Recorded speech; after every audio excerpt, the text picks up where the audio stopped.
La difficulté quand on ne travaille pas dans le milieu institutionnel, muséal par exemple, si on parle d'archives, c'est de réussir à la fois d'être outsider, mais reconnu pour l'apport que vous pouvez avoir. Je crois qu'il y a une relecture chez les personnes qui ne sont pas proprement du monde des archives, qui peuvent être intéressantes. J'ai un exemple concret en tête qui s'appelle la Beijing Silver Mine, qui est un fonds d'archives de négatifs racheté par un collectionneur en Chine. Et il se sert, donc c'est de la photo qu'on dit vernaculaire, c'est-à-dire de la photo de tous les jours, de la photo souvenir, de la photo familiale, mais qui est toujours remixée par des dialogues avec des artistes contemporains. Donc il y a une espèce de renouvellement de la manière de voir, de percevoir les archives qui est intéressante pour tout le monde, il me semble. Si je vois un peu le processus qui m'a amené à travailler avec des fonds d'archives, il y a eu évidemment le fait qu'on me fasse passer ces images ou que je les découvre, c'est-à-dire ça présupposait qu'il y ait déjà un dispositif, une accessibilité. Mais l'intérêt, c'est que moi qui ne suis pas du monde du patrimoine ou des archives, je peux m'emparer de ça et y ajouter ce que je sais faire pour le rendre, pour en donner une lecture différente.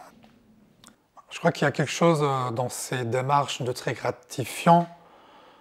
C'est souvent dans des démarches isolées de personnes qui ou découvrent, qui ou sont venues parfois de très loin pour voir l'expo, le rendu, et qui après prennent contact avec vous pour échanger, pour aller plus loin un peu sur un questionnement ou des réponses ou des précisions qu'eux-mêmes peuvent vous apporter sur le travail que vous faites. En fait, il y a un système de balancier, je crois, parce que on peut vivre dans un monde hyper saturé d'images via les réseaux sociaux, mais ces bribes de mémoire collective ne constituent pas en soi un récit. Donc, à mon sens, l'archive et la manière dont elle peut être travaillée après, elle va constituer un récit dans la diversité des histoires, un récit collectif. Je pense qu'il y a un lieu très intéressant pour que se rencontrent des personnes qui ne sont pas forcément dans la même sphère, même si elles travaillent sur le même matériau, c'est les festivals. Et on a la chance d'avoir une grande diversité de festivals.